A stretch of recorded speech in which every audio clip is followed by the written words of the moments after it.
Evening, everyone. This is the Planning and Zoning Commission of New Canaan. The meeting, this is April 29th, Tuesday, April 29th. We will have a regular meeting, but we are going to be going into executive session for a half-hour period to discuss things offline. And then we'll vote and go back into regular meeting at 7:30. So let me take attendance. Dan Radman here, Krista Nielsen. Here. John Chris. Here. Chris Herring. Out today. John Engel. Here. Paul Knag. Here. Alan Swerdlow. Here. Tom Benton. Here. Eric Knowles. He's absent. He's absent too? Oh, that's right, the baby. Christina Larson. Here. Megan Minching. Here. And Bill Pratt. Here. Okay. Do I hear a, Could you just read the agenda item? sorry? Just read the agenda Oh, item, just read the and then- agenda item, sorry.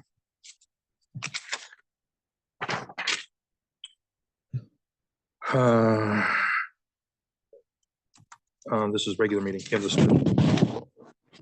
It's the regular. Oh, meeting. sorry, docket number. Yeah.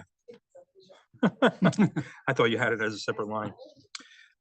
So first item, this is docket HHD-CV 23-6168629-S 51 Main Street LLC versus New Canaan Planning and Zoning Commission, executive session. Do I hear a nomination to go into executive session? So moved. Do I have a second? Second. Okay, we're into executive session. Just for the record, you're inviting myself and the first selectman and Yes, for the record, Great. we're inviting the town planner, Sarah Carey, and the first selectman as well. Pete Gelder. And Pete Gelderman.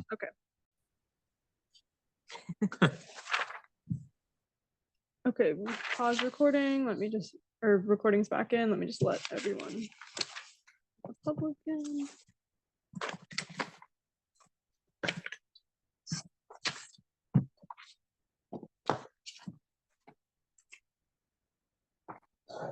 Famous windows at this point, like the most expensive windows in town. You can start whenever, Dan. Evening, everyone. This is the April 29th, 2025 regular meeting of the Planning and Zoning Commission in the town of New Canaan. We already went through roll call. We'll get on to the first application here. It's 112 Main Street. Upon application of Ricardo Mejia, authorized agent for Downtown New Canaan LLC, owners for site plan approval pursuant to section 4.2 and 6.12 to permit a change of use from a food shop to a retail store in the retail A zone at 112 Main Street, map T, block 74, lot 94.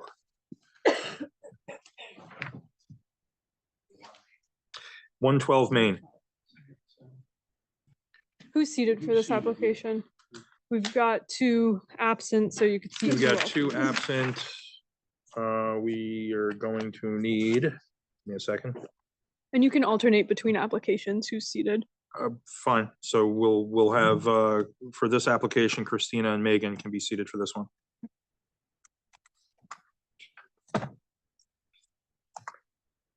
Who do we have for 112 Main On Zoom. on Zoom?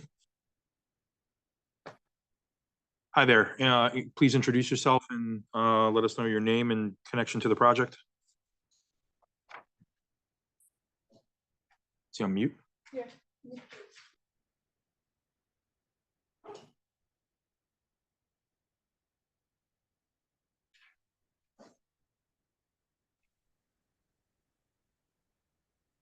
Hi, I'm Ricardo Mejia. I am the authorized agent for Downtown New Canaan. The owners are applying, yes, correct, to change the old Connecticut Muffin Shop to a new retail space called Sportova, which will be selling high-end gym equipment.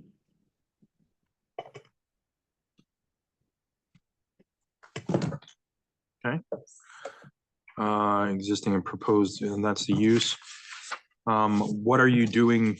You're doing something to the facade, is that right? You're painting the And facade? then, yes, to the facade, the owners would like to, there are vertical aluminum bars on the facade of the building that the owners would like to remove.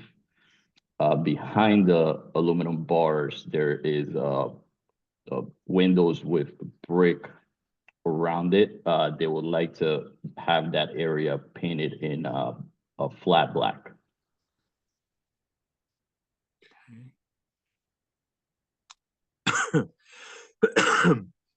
And what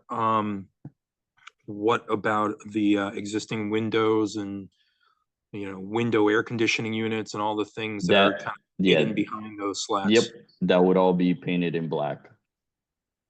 You're painting all of that in black. Yep. Okay. I'm just concerned about, you know, there's a lot of sins behind those slats on that wall, and it's not just brick. My concern is exposing all of that and just trying to hope it goes away by painting it black, which it won't. Has the owners considered doing anything further to that facade? Not at the moment.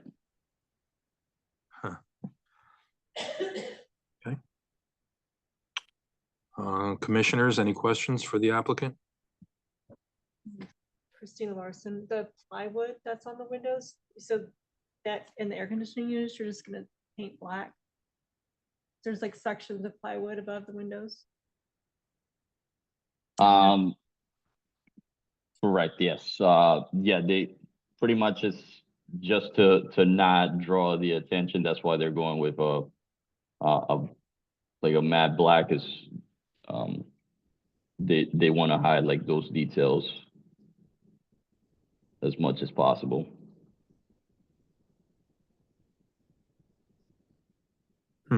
So Sarah, is this one application or two applications?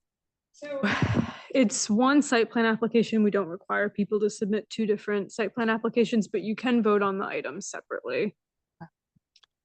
Do you have a rendering of what this will look like after you remove those? Because I've noticed that there's a horizontal steel beam that those vertical slats are attached to. At least I believe it's a steel beam that runs the length of the building that would have to be removed, I would assume. And then if they're attached above there to those white panels, then those white panels will have to be removed because I'm sure you can't fix those. So it would be helpful, I think, for me anyway, to understand what it all will look like afterwards.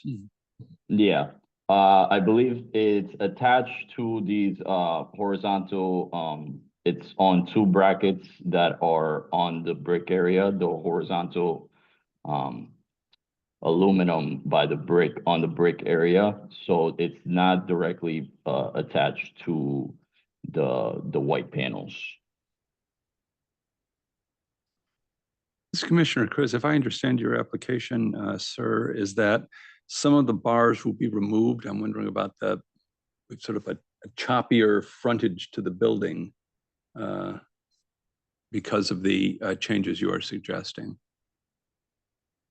It wouldn't be consistent as it is now. It would be removing all the In terms bars, of not, all the- yeah. For the entire For building? the entire building. Yeah, remove all the bars. on All the entire bars? building. Yeah. All the bars. Not just the Connecticut method. Right. That needs to. The whole facade. That would even for parts of the building that you're not renting? Yes. So he's the general contractor Oh, for GC the building. the Okay, owner of the building. okay, thank you. So I have a question. Is this building subject to the village design guidelines that we were, and is black either listed as an acceptable color or not acceptable color in the design guidelines? We do not list acceptable and not acceptable colors in the village district design guidelines. Could somebody be confused reading our design guidelines and think like, oh, that black is acceptable when it's not? I think so. It's not. It's not clear explicit. about- It's not clear. explicit. Well, it does say that window proportions and entryway placements and human scale windows and bold cornices are in it. And so painting it all black delineates the window proportions completely. So that is written in there, that there should be window proportions. Color specifically. Yeah. Again, because we had the famous lavender ice cream shop conversation where we said we don't list colors, and that guy got it wrong. So I'm just wondering whether I mean, and the examples we show are all Easter egg colors in the design guidelines. So I would interpret that to mean white's okay, but black's not. I mean, I've never seen a black Easter egg. So. To me, this is about more than just the color. I mean, I do think the color is important, but I think basically what I'm seeing here is changing half of a facade. I mean, we just had an application for this building, several months ago, where they were, obviously doing a much bigger project than this. But I think this building either needs to be, the facade at least needs to be done in whole, but I don't think it should be done in part. And I think just taking the bars off and leaving those white plates on the building, it's not gonna work. I don't think that makes it any more consistent with our village district design guidelines. And I guess I would venture to say, I think it makes it less. I don't love those bars. I never thought I'd be sitting here arguing for the bars over the windows, but I think I'm going to be tonight. I'm going to vote against it because I don't think that it's taken any consideration for the design guidelines for all those reasons and color. And I just wanted to kind of point that out, that color does matter, even if it's not explicit in our guidelines. And the fact that there are no renderings of what it is proposed to look like is surprising to me. And the commission is used to seeing at least a sketch on the back of a napkin on what the applicant thinks it might look like, but that's not even been done here. So I'm a hard no, and that's that. Can I follow up on that? In lieu of a sketch, I mean, has everybody seen the photograph with the red print on it? Mhm. Okay. That is totally unacceptable.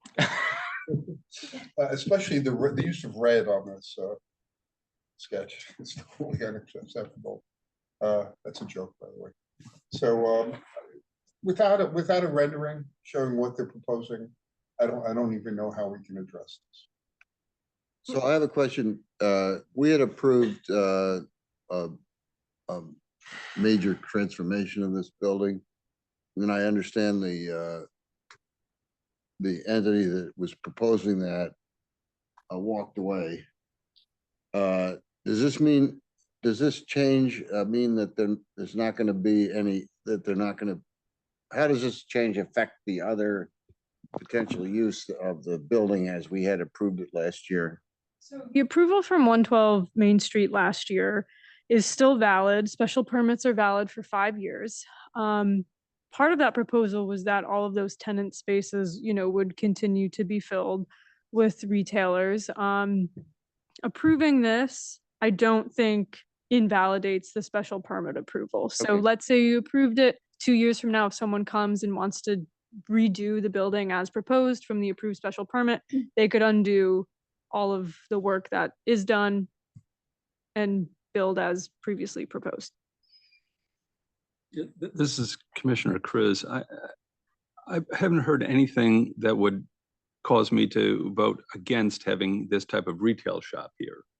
It seems fairly straightforward to me. Yeah, that part is. But the issue of the facade of this building, I think doing it in part is hard for me to wrap my mind around. And when I think of the decision the commission came to for the really total rehab and expansion of this building, it was a holistic decision based on what you're going to do with the building and changing window fenestration elsewhere and so forth. Here, start taking these off. I don't know what you're going to get. Damage to the white too. I'm not sure how that's going to work out. I'm having a tough time getting behind that. Are we allowed to make a motion for just the piece, the change of use piece? So, yeah, you would just vote, let's say you wanted to deny the facade changes, I would just, vote separately, vote on the sports shop and then vote on So we the. can vote on section 4.2 modification. I mean, you could just do one motion that says, I move to approve the change of use, but deny the. Facade change. Okay, make a mo- I'm aligned with that as well. Do I have a motion? a motion that we approve the change of use as requested, period. But We deny the, Do I have to, that's part of his obligation? Okay, and we deny everything else he asked for besides the change of use. deny all facade modifications as submitted. I'll second that. And the reason, because they always like to hear us say a reason, is because retail is consistent with the zone. There are other small shops, retail shops within, 100 feet in this zone. So it's really only a dimensional request in my mind. Call to vote. Dan Radman, I vote yes. Krista Nielsen, Yes. John Chris, Yes.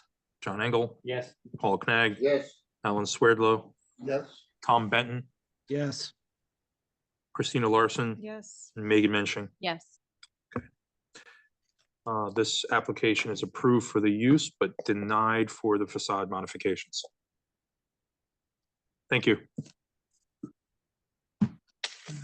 Next item on the list, 91 Main Street. Upon application of Nora Hatibi of Crafty Kids LLC, authorized agent for Cody Real Estate LLC owners for a site plan approval pursuant to section 4.2.c.7 to permit a change of use from a personal service establishment to a retail art business with a studio component in the retail A zone at 91 Main Street, map T, block 43, lot 826. Thank you, sir. You want to Thank you, do sir. seatings on this? Do you want to do the same seating, switch it up? Keep the same seatings on this. Ms. Larson and Ms. Mensching will be voting on this one, and then we can switch it up after that. Hi, good evening, everyone. My name is Andre Atibi, and I'm one of the co-owners of Crafty Kids, along with my wife, Nora. Good evening, everyone. I'm Nora Hatibi. I think you guys asked addresses, so we live in Westport. We're at 14 Wake Robin Road in Westport. Our primary business right now, the original Crafty Kids at 1019 Post Road East in Westport. So we're here for a site plan approval to transition to a personal service establishment for 91 Main Street. A little bit about our business. So we founded Crafty Kids in Westport just shy of 2 years ago.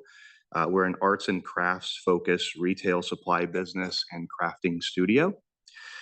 We sell all sorts of art supplies, crafting materials, custom crafting kits to take home for children and adults. We also host craft-focused events such as instructor-led crafting sessions, camps, birthday parties, things of that nature. A little bit about why we focused on New Canaan. So we zoned in on New Canaan as our second location some time ago based on demographic of families and with children that are looking for an outlet that's an alternative to sports and the opportunity to experiment with arts and crafts. Its lack of similar business and resources in town as far as what we've been able to dig up. And the fact that the business would be extremely complementary to surrounding, adjacent and surrounding businesses in the area. About 91 Main Street, we specifically selected this as a primary target for our location based on its ideal size for us as a business, as well as kind of its old school charm, old world charm. The parking arrangement was also top of mind to us as we wanted to provide a safe and easy way to access our business for families and all potential patrons. We intend to bring new life and energy to what we consider a landmark retail space in town based on its history and old school charm. In addition to the cosmetic interior work, we also will be 100% funding the installation of a ADA compliant bathroom, which significantly replaces the current roughly 3x4 employee use only bathroom That's in the space right now. And lastly, as you see from our floor plan, we've made space for a significant retail focused area in the front area, which we feel complies with the regulations, but also aligns with our business goals of expanding our retail presence and selling more retail items to children and families in the area. Other items to highlight, majority of businesses focus on children. In Westport, we've become a resource for really everyone in town. We've hosted events for moms, for holiday inspired events, grandparents and everything of the like. Another initiative that we're really proud of is our focus on upcycling materials. So a big part of our crafts is taking things that you normally throw away and will ultimately end up in a dump, such as toilet paper and hand towel, cardboard, egg cartons, regular cardboard boxes that you get through Amazon. Boxes. Yeah, those get repurposed into works of art by children and sometimes adults. And then again, I'll just highlight positive community interest. The New Canaanite wrote a brief article about this hearing tonight in our application. We've had kind of an outpouring of positive interest from the community. So with that, we're happy to take on any questions that you all have about us, our business, or our potential move to New Canaan. Just to clarify, 91 Main Street. So is this the first property next to the alley? Correct. In that building? Yes, where, correct. Against the Against the grain, used to be? yes. Yeah. Okay.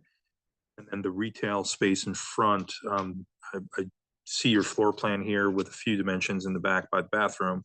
The retail space in front, how deep does that go back? We've accounted for 15 feet frontage, yeah, and it's 20 feet wide roughly. So it's roughly 300 square feet. Yeah.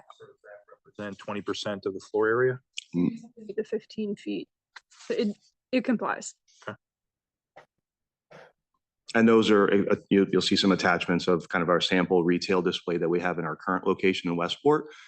We would kind of mirror that display, although our space there is little oddly shaped. So this is kind of a perfect rectangle where we can replicate that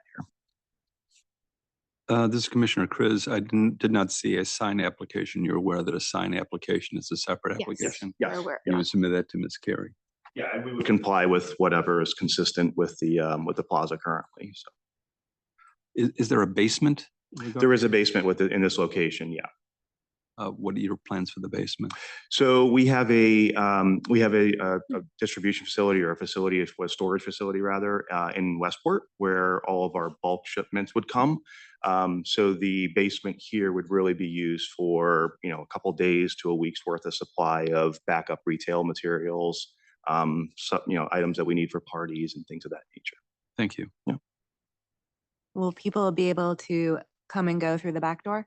They can, yes. We want to, obviously, because of the retail piece, we want to encourage folks to come through the front, but to the extent that we have parties or a camp, we can certainly use the back door, so yeah.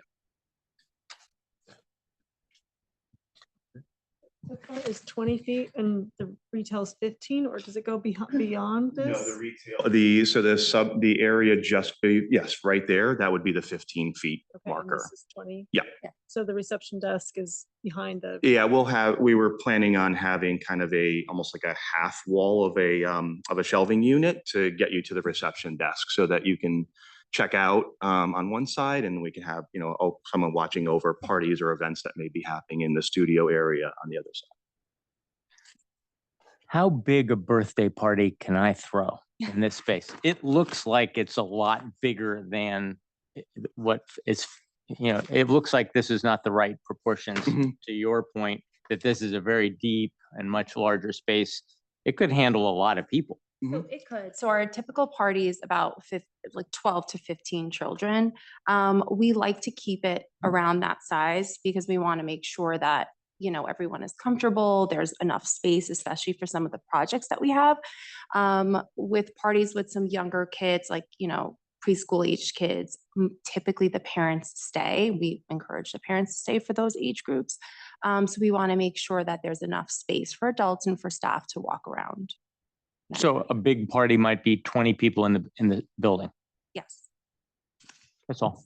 And And if I know some adults who would want to throw their own birthday parties in the space, is it possible that is this, are you done at 6 o'clock and that's it? Or is this possibly going to have, later hours and be open? No, so we typically, our parties are, on the weekends, sometimes on a Friday, and they end at 5:30, the way we have it in Westport. We do sometimes have like the evening events where I have like, a Mother's Day event or something like that.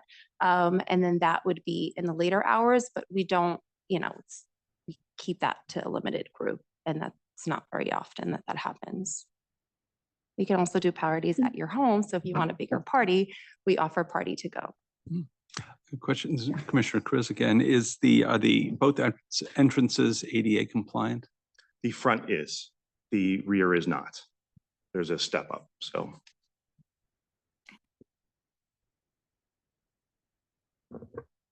This is Commissioner Megan, alternate.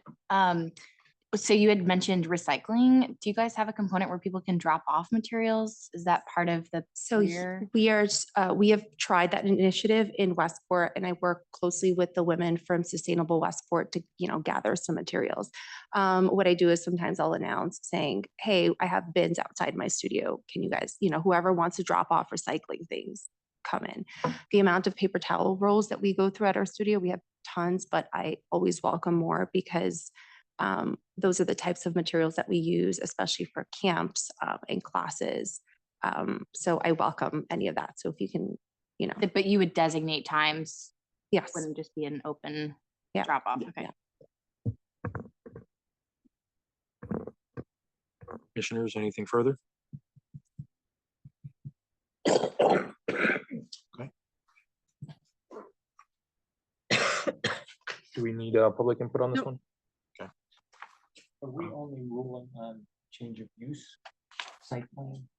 This one is, to be part of the motion? This is only for a change of use. this is site plan, change of use, site plan approval, yeah. Anything further from you guys? We're happy to take on any other questions you have, but. Okay.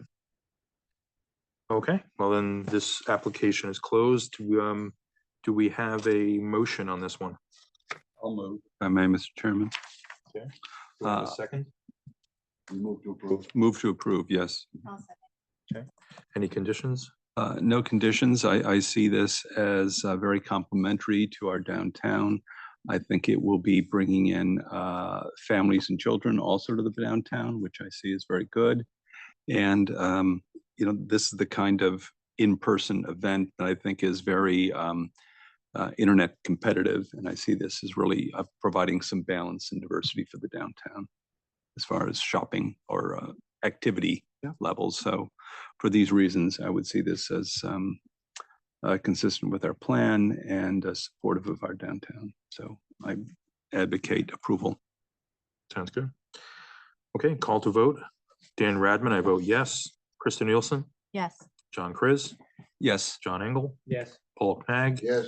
Alan Swerdlow, Yes. Tom Benton, Yes. Tina Larson, and Megan Mention. Yes. You approved. Thank you. Thank you very much. all. Thank you all for your time. Thank you. I mean, they could take out the wall. No, they have to do this. Okay, next application we have is for Burtis and Cherry. That, the applicant requested that we move that to the May meeting. Guys, Is moved to next month.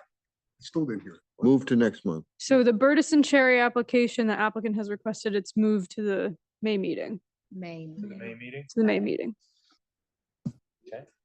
What is our agenda looking like for May right now? It's fine. So this one's moved. Is it subject to they submit? All right, next one.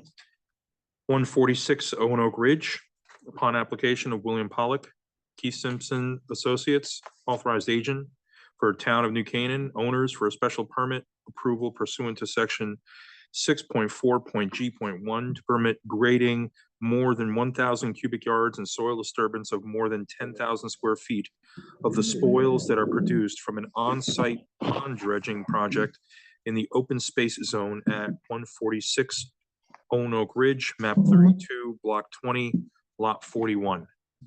Evening, everyone. Good evening. Tell us about your project. Oh, and sorry, for this application, we'll have, we'll mix it up. We'll have Christina Larson and Bill Pratt seated for this application. Not even gonna bother. Thank you for hearing our application. This is for property at the New Canaan Nature Center on Oak Ridge. We do have a presentation, if I can share my screen. You should be able to.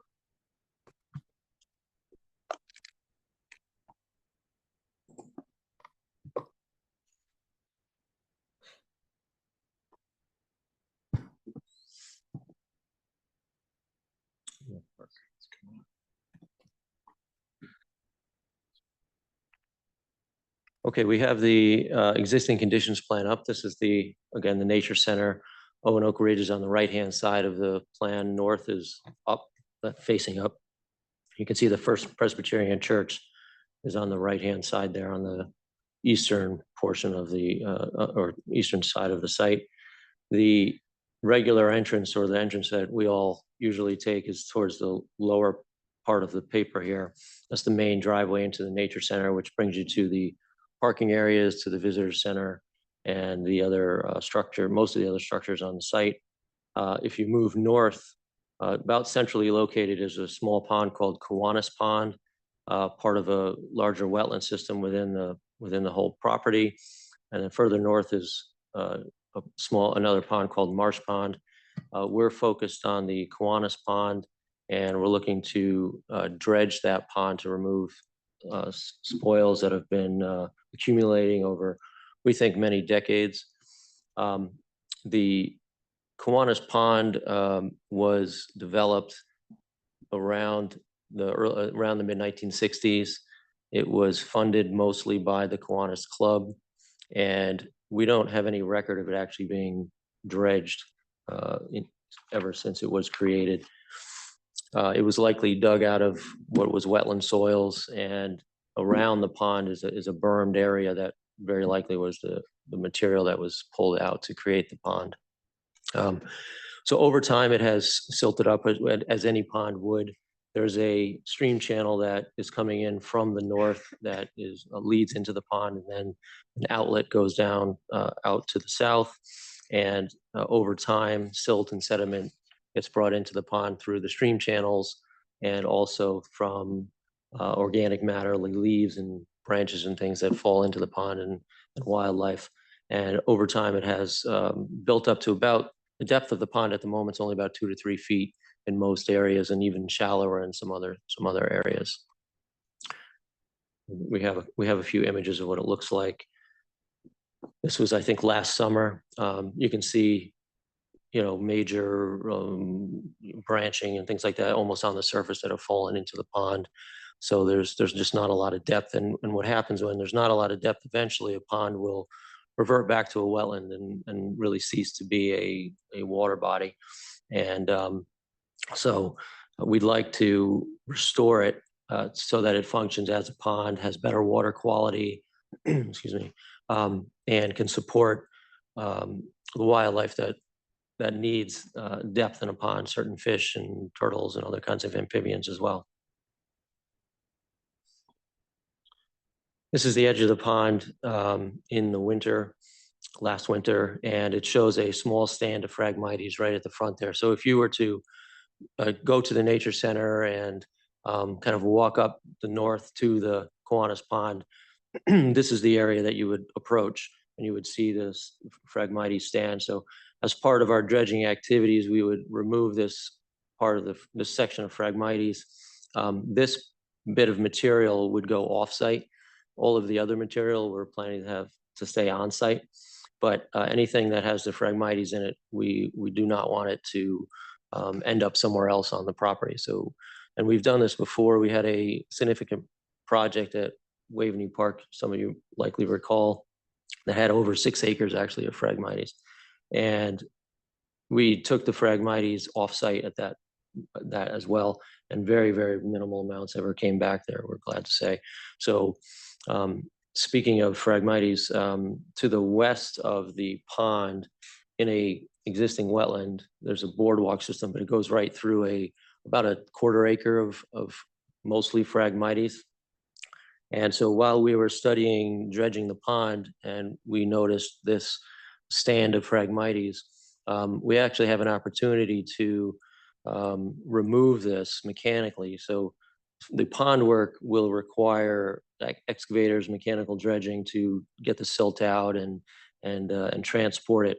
So while we are doing that, we can also use that same type of machinery to excavate this Phragmites area. Phragmites tend to have pretty deep rooting systems, and they spread by rhizomes, they spread by seeds, so they're very difficult to manage. But over time, this has just been spreading, and so we have this opportunity to try to take this out. And so this is about a quarter acre. We would excavate it, we would try to dry it out, and then take this material offsite as well. But it is in a wetland system, and we don't want to change the grade. So some of the spoils that come out of the pond, we can actually use in this area to kind of set the grade back to its existing condition. So it really works out quite well to have these two projects occurring simultaneously. So we would set the grade back to its existing conditions, and then restore it with native seed mix and tree cover as well. This is the overall site plan. So Kiwanis Pond there is in the center of the drawing. The lighter yellowish green colors are wetland areas, and the darker green just kind of represents tree cover. And so a lot of the property is wooded, including around the pond. And so part of our reasoning for restoring that Phragmites area with trees is that it will eventually be part of the woodland system as well. And the Nature Center also did a habitat study, and they actually recommended one of the ways to try to monitor and manage that area is to restore the tree canopy there. So we agreed with that recommendation, and so as part of this project, we would go in that direction as well. But as far as construction goes, there's a existing trail system that has access to Owen Ridge just north of the Presbyterian Church parking lot. So that's an ideal place for us to come in with construction equipment. And so we don't have to go through the regular parking lot or by the visitor center and try to make our way up to the pond. There's already a construction road in there. They might have to, the contractors might have to shore it up just a little bit, but there's already a gravel base, so it works out quite well. So we would access the site through that area, drain the pond down, divert the water that's flowing into it so that we still have a clean water system that's being diverted down, basically past the pond into the outlet channel. And then they would start dredging the pond. And the spoil, only some of the spoils will end up into that area where the Phragmites currently are. The majority of the spoils are going to be brought back up towards Owen Ridge. I don't know if you can see on my cursor, but there's about an acre area there that's just kind of space that was vegetated heavily and has been cleared out previously. It's abuts the parking lot there, and the spoils can be used there to kind of fill in the grade there. It will raise it a little bit, but we're planning to grade it so that it wouldn't really be noticeable as an area that was altered much. And then we would seed that with an upland meadow seed mix that would mimic the meadow that many of you may know, which is just north of that little trail, which is quite a thriving meadow. It looks really wonderful in the summer. So we would restore this area with that similar meadow mix. The drawing that you have up on screen, that's not in the record. Is that something you're going to submit? We can. It's a rendered version of the overall site plan. So it's a colored version of what I believe was submitted, but we can double check for sure. Yeah, if you could submit that for record as well. Sure. I think it just more clearly delineates where the spoils are going to be going, where things are spread around. will any of the spoils of the material taken out of the pond, will any of that be taken off-site, or it's all going to be used on-site? All on site, right? So some of it will, like I mentioned, would be into where the Phragmites are. All the other material will go up towards Oronoque and in that meadows. And just for all of us non-garden green people, Phragmites are invasive species? Phragmites, there are two species of Phragmites. There is a native species, which is much smaller and not nearly as dense if you ever find it. The invasive species, which we had pictures of, it usually gets like 10, 12 feet tall, highly invasive. If you go up and down the coastline, you'll see acres and acres and acres of it. It easily moves into areas that had been disturbed. Often happens if you look at the power line, you know, the major utility lines, and they just run for miles, and the whole thing is practically Phragmites. That's kind of unfortunate, obviously, but they are so dense that they block out native vegetation, and therefore wildlife that depend on the native vegetation. There's hardly any, you know, maybe a few birds kind of hang out in there, and that's about it.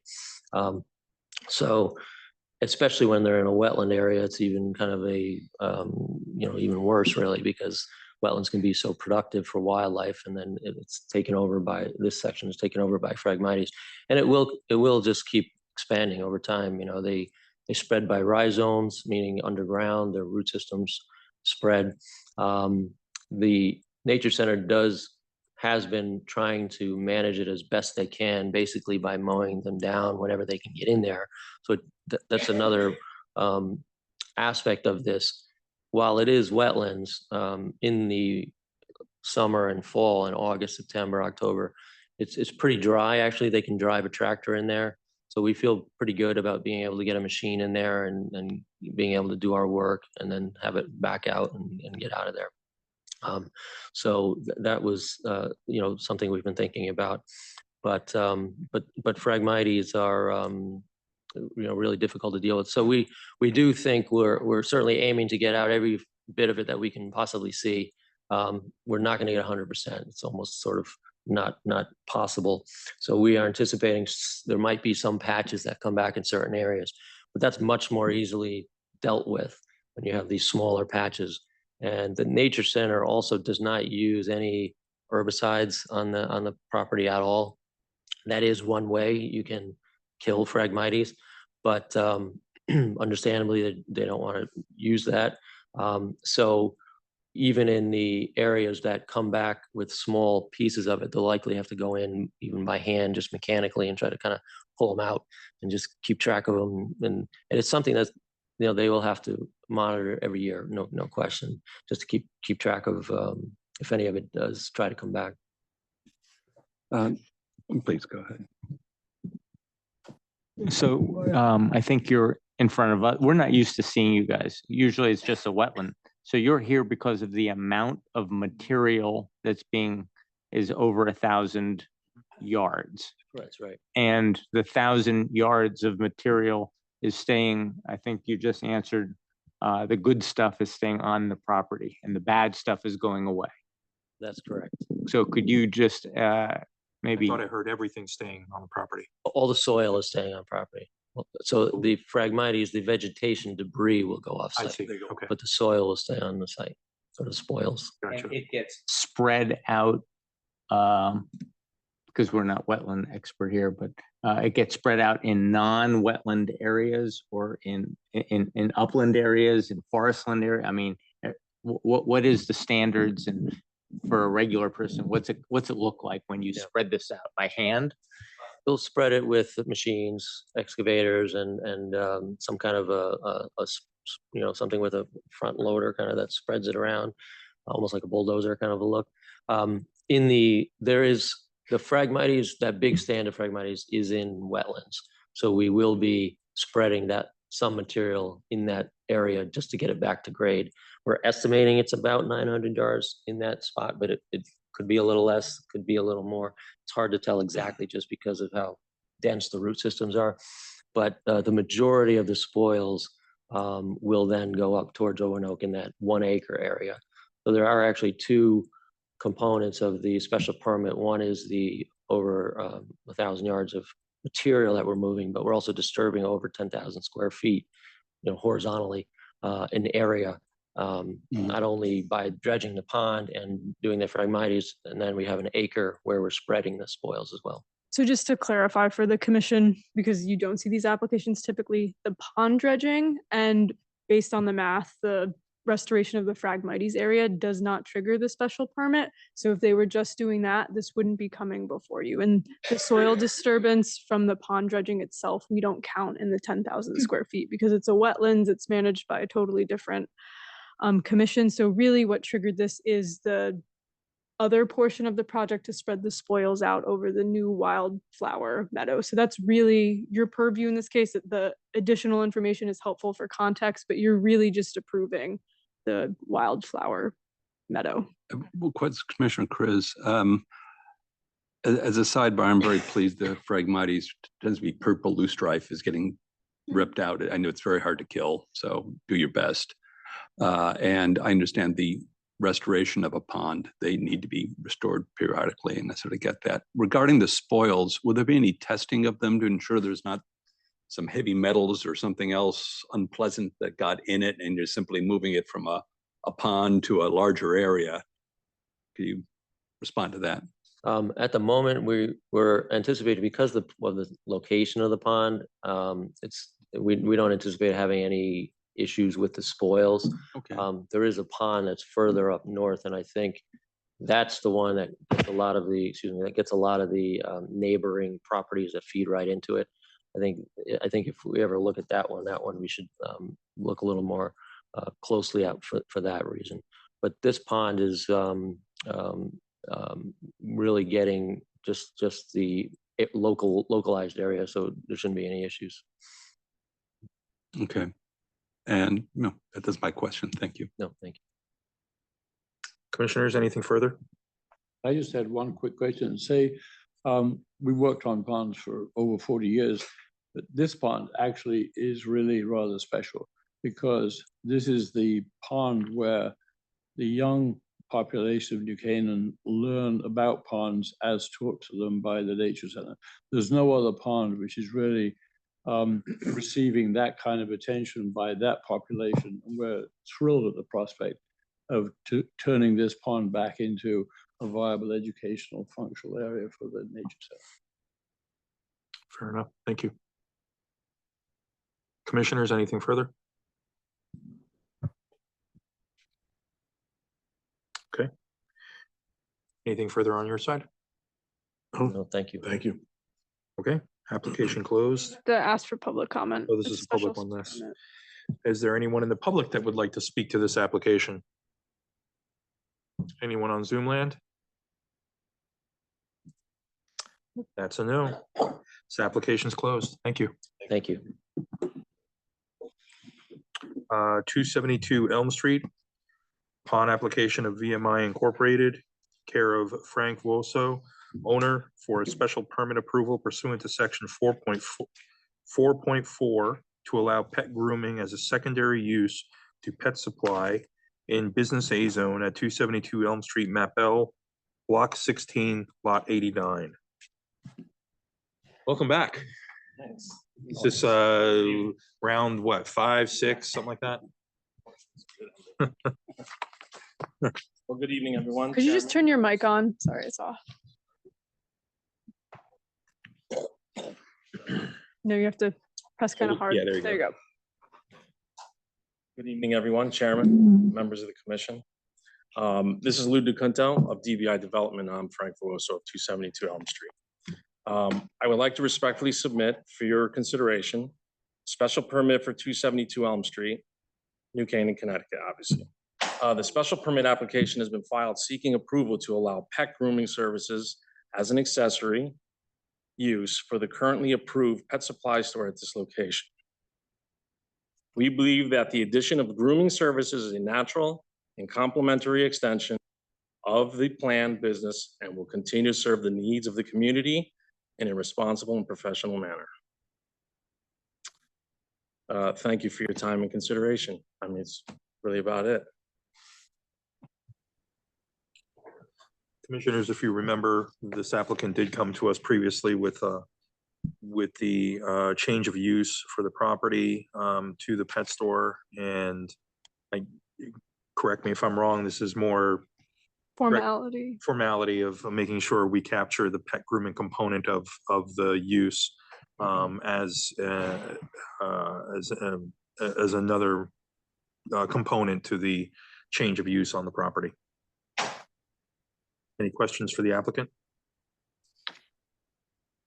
Sorry, who's seated for this application? Did we clarify that? I did. From the alternates, it'll be Ms. Larson and Mr. Pratt. Okay. So I have a question. I'm looking at the diagram and there's not a whole lot of labels on it. Could you walk us through what we're looking at? And the reason for the question is that we've approved a pet store and this is as a primary use. And I think you're asking in this application as a secondary use. And so I'm just trying to understand what proportion of the store or the site is going to be dedicated to that. The rear of the actual building itself, as you see here where you walk in, that will be the pet supply store. Do I walk in through the double doors at the top of the diagram? Well, you say top, yeah, to me, it's, yeah. Oh, there we go. There we go. Yes.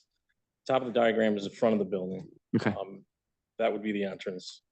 As you walk to the back of the building from the shelves there, you would have the enclosure of the drive-through. And there, it shows you the pet grooming stations, which are 4 now. And the stations to hold the pets when not being groomed in the next room over. There are 2 wash bays behind that.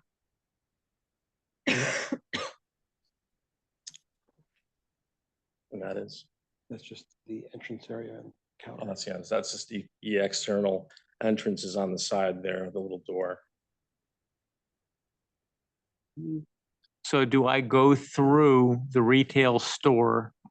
I go through a door into what's called grooming with 4 tables, and I go out the back door of that room to access the other 3 washing rooms. Is that what this means? Yeah, you could do that. Sure. Is that the only way to get to the washing rooms?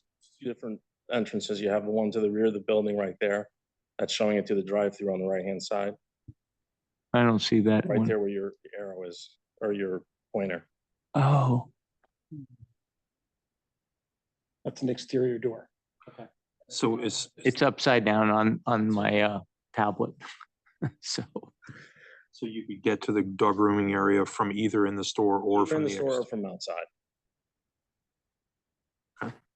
Is it a self-grooming? No, No, so you wouldn't be going back there. correct. So if the groomer is in process of working on a dog or dogs in that grooming area, how would a new customer with a dog get through there? Wouldn't that be? Well, they probably would tricky? have to add a door on there. That is probably gonna. 2 doors. Yeah, but you have a door in the grooming area. So if you're grooming an animal right there, you can't get into that room. So you'd have. I think to you're gonna add have a to, door. you're gonna have to We'd put a door yeah, on the we'll have to other put a side second where the door on there. cashier is. That's right. Yeah. That makes more sense. Yeah, it would. I agree. Set up, you would come to the side door for grooming and you Yeah, go to the front of door course. if you're shopping. Which you really don't want. You don't want that. these walls don't exist now as part of the footprint. This is currently a drive-through, so it's got a roof, but no walls. These walls will be made of like Brick, it will look exactly like 2x4s and or masonry. solid masonry. Masonry, wow. To match the rest of the building? This picture's been submitted. Yeah, there's Yeah. a picture in there. So the commission may not recall, I think it was probably a year and a half ago at this point, when the applicant was proposing the car dealership car repair services, the commission approved that the drive-through be enclosed, so that still stands. Yeah, there's a rendering in the package. Sign permits will be requested after the fact, once the construction has been finished inside. And this is Commissioner Chris, and to confirm, there will be no overnight boarding of pets, and there will be no outdoor area where pets will be housed at any time. Not Okay, at all. thank you. You're welcome.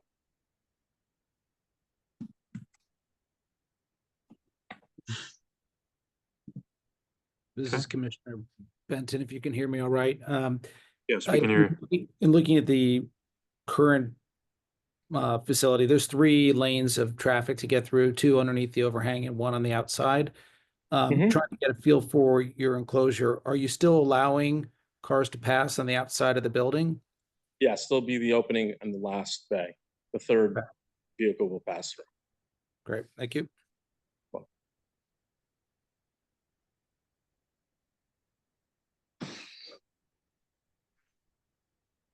Can I get clarification on what you just said?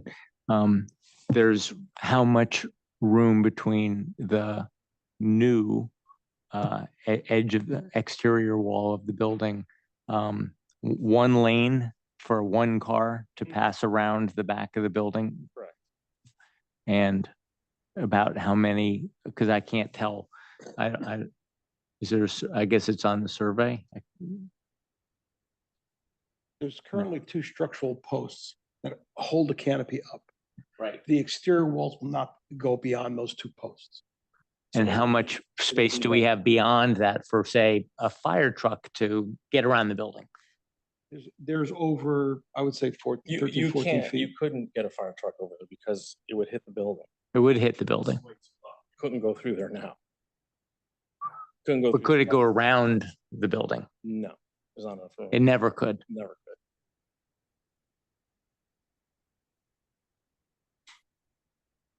Guess they're gonna have to figure out another way. They have to go this way or they have to go that way. Yeah, not only the, Openings to the site as well. Okay. It's not coming up. The one for the drive-through, there's another one closer to the corner, and there's the one in the front across from the dealer.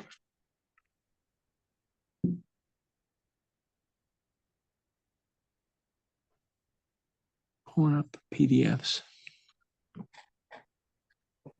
I have no further questions. okay, commissioners, anything further? Is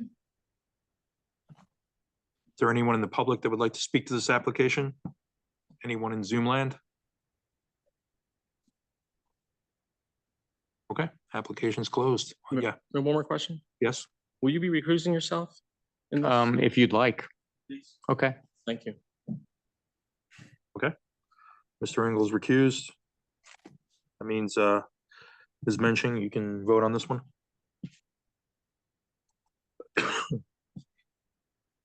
All right, this application is closed. Thank you very much. Thank you, guys and ladies. Commissioners, the 2 items that we just discussed, we just still have to vote on these. 146 Owen Oak Ridge, the nature center, the backfill on the spoils of the soil the pond restoration. Any issues, any questions or deliberation on this? As Commissioner Chris, I think this is a all-around plus for the town. We are restoring a severely degraded pond, which will assist with wildlife in support of neighboring areas within the nature center. It will provide an enhanced educational facility for children and others. And I think we're eliminating phragmites, which are very nasty invasives. And the material dredge will be spread on about an acre, which is a bit kind of a scrubby area, and will be transformed into a meadow, which will provide pollinator and other habitats. So I see a lot of pluses for this, in my view. Agreed. I'll make a motion then, if I may, Mr. You Chairman. may. Unless someone else has a comment. I move we approve the application. Do we have a second? Who seconded? Mr. Krognack. Okay. I have no conditions. My logic is as I have stated. Agreed. Call to vote. Dan Radman, I vote yes. Krista Nielsen. John Chris. Yes. John Engel. Yes. Paul Knag. Yes. Alan Swerdlow. Yes. Tom Benton. Yes. Actually, John Engel, you recused yourself on this one, right? No. Oh, this is the next one, sorry. Animal. That's right. Tom Benton, Yes. and then we had Miss Larson Yes. and Bill Pratt. Yes. Okay, so this one passes. And then the last one, 272 Elm Street, this is the one where you've recused yourself. Again, this is the pet store with the pet grooming as a secondary use to the building. Any questions or deliberation on this? If none, do I hear a motion on this one? So moved. Do I hear, Move to approve. do I hear a second? Second. Any conditions or qualifications on the approval? No. Okay. Call to vote. Dan Radman, I vote yes. Krista Nielsen, Yes. John Chris, Yes. Paul Knag, Yes. Alan Swerdlow, Yes. Tom Benton, Yes. Sina Larson, Yes. Megan Menching, Yes. and Bill Pratt. Yes. Great. Thank you, everyone.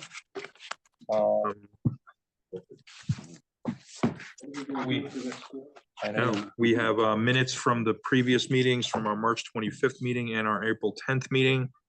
Does anyone have any comments or changes or questions? I have two small changes, one on each of them. Yep. On the March 25th meeting minutes on page 2, under the section about 89 Chichester Road, I think there's just a typo. It says conditions 15, 15, and 17. I think it's supposed to be 15, 16, and 17. And then on the April 10th meeting minutes, where we're talking about 82 Brookwood, the gentleman that spoke to us, I believe, was from the Field Club, not from the Country Club. The That's minutes right. say that he's from the Country Club, so let's correct that. But otherwise, if there aren't any other changes, I'll move to approve the minutes. Second, I'll second. do we have a show of hands to approve the minutes? Yeah, there we go, unanimous. Thank you, everyone. Administrative actions, we do have our zoning regulation update subcommittee meeting on the 15th. 7:00. 7:00. It's a Thursday. Ask that everyone be here from the subcommittee. We are going to review the RFPs that have been submitted. Those, have they been posted or? They're not posted online, but they've been emailed to the whole subcommittee. Right. So everyone should have those. Please review them ahead of time and we can discuss the applicants at that time. The goal of that meeting will be to agree on 2, possibly 3 candidates to bring in for a presentation, and then we can make a final decision on who will, For winner. unless You there's a could clear just- winner. So, Unless there's a clear winner. Yeah, next regular meeting's May 27th, for those not on the subcommittee. I'm sorry, Ms. Larson was just asking when the next regular meeting is. Yes. That's May 27th. May 27th, yes. I don't know if everybody got it, but your grid and your organization of like what's come in and making it all easy for us to follow along was, exceeded all expectations, like, wow. And do you want to summarize for those who didn't see it, or did everybody get it? Sent it to the subcommittee. Very briefly, we got 7 RFP responses. 2 firms from Boston, 1 from Ohio. It's the national firm, and then the rest were from Connecticut. The Connecticut ones are all very similar, offer similar services. Boston ones, we'll see what happens with those. And then the Ohio one is a national firm that has the heftiest price tag, but probably is, the most qualified just because they do this all throughout the country. So it'll definitely be very interesting for the subcommittee to choose. And if anyone not on the subcommittee who's curious about it, I'm happy to send you all the information. Just didn't want to overwhelm you guys that are not on the subcommittee. Yeah, I'd be curious. Meeting adjourned. Thank you, everyone.